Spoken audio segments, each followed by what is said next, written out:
Rally dito, rally doon. Yan ang nakikita natin sa mga ilang kabataan ngayon.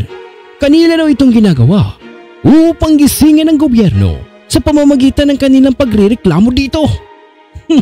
Oh boy! Ang kanilang layunin daw di umano ay upang makatulong sa bansa. Pero nakakatulong nga ba sa ating mahal na bansa ang ginagawa nilang pagrarally sa kalye at pagrereklamo? Bilang isang kabataan ay paano ka tunay na makakatulong sa ating bansa upang mapalago ito? Alika at ating ang pag-uusapan dito lang sa channel na ito. Ano nga ba ang magagawa ng kabataan upang mapaunlad ang panlipunang ekonomiya ng bansa? Sa paano mga paraan nila kaya ito magagawa? Kaya nga ba ng kabataan ngayon upang gawing mapaunlad ang panlipunang ekonomiya? Ang kabataan ang susi para sa isang malago at masaganang panlipunang ekonomiya. Maraming magagawa ang mga kabataan upang makamit ang mga nasabing adhikay.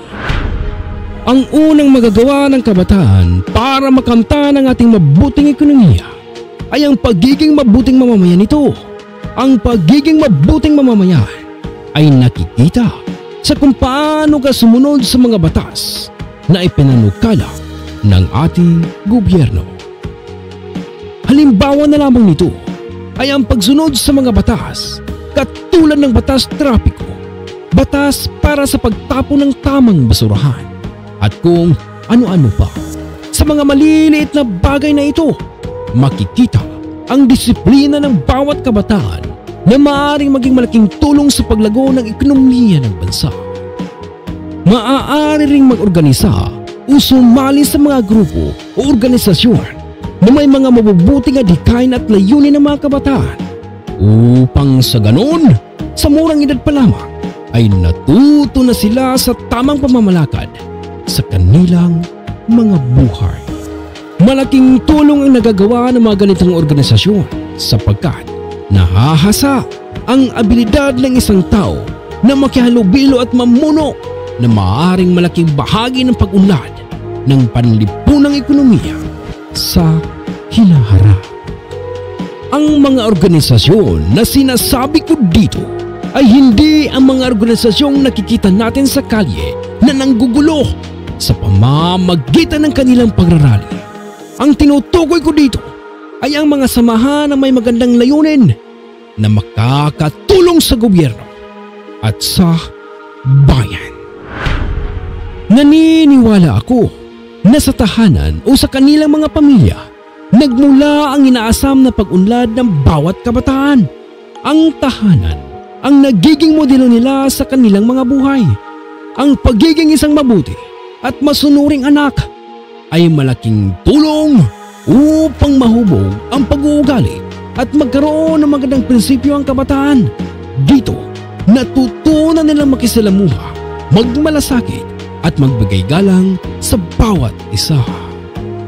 Sa ngayong murang edad nila, makakatulong sila sa paggamit ng wastong pag-budget ng kanilang baon.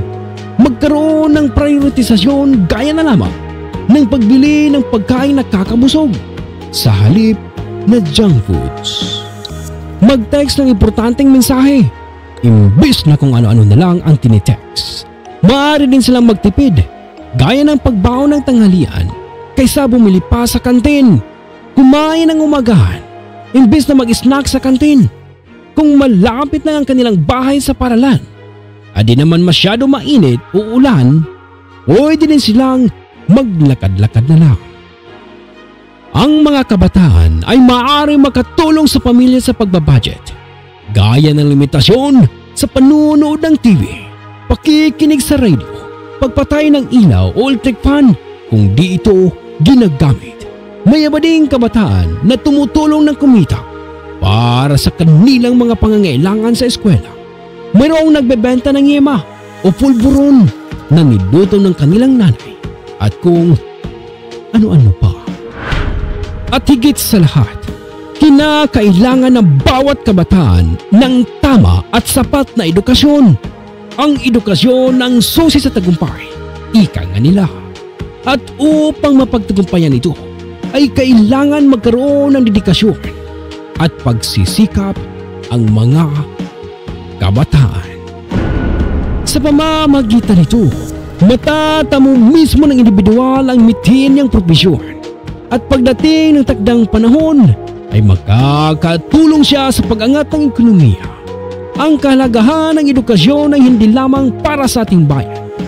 Lunos na makakatulong ito sa ating sarili sapagkat ang edukasyon ay ang tanging yaman na kahit kailan ay hindi makukuha at mananakaw ng kahit sino man na tao dito sa mundo. Kung may tama at sapat na edukasyon ng isang nilalang, halimbawa na lamang ay kung makapagtapos siya ng kanyang pag-aaral, ay maging isang profesional, malaking tulong ito sa paglago ng kanyang sarili at kalaunan ay makakatulong sa paglago ng ekonomiya ng ating bansa. Oh boy! Kung ikaw ay isang kabataan at napapanood mo ang video na ito, ay hinihiling ko na sana'y buksan mo ang iyong puso at isipin na mabuti ang mga hakbangin na iyong tatahakin dahil ang bawat desisyon mo sa buhay ngayon ay makakaapekto hindi lang sa iyong sarili, kundi pati na rin sa hinaharap ng ating bansa. Hanggang dito na lang muna tayo mga kapatid at sana ay mayroon kayong natutunan sa video na ito. At huwag din niyong kalimutan na ang may malinis na kalooban ay walang kinatatakutan. Maraming salamat po. Bye-bye. Kalandar ng scholarship yung mga nag-NPA. O sasabihin ko na hindi nagrarally, naglinaw si Carneva. Hindi mga nagrarally, yung mga nag-NPA. Una sa lahat, wala ng scholarship yung mga nag-NPA dahil hindi na sila pumapasok. Pangalawa, sinabi niya sa aming organisasyon daw nanggagaling yung napakarami mga kabataan na nag-NPA. Una sa lahat, proud kami na ang aming mga alumni ay maging NPA. Hey, y'all, come look at this. Proud kami na ang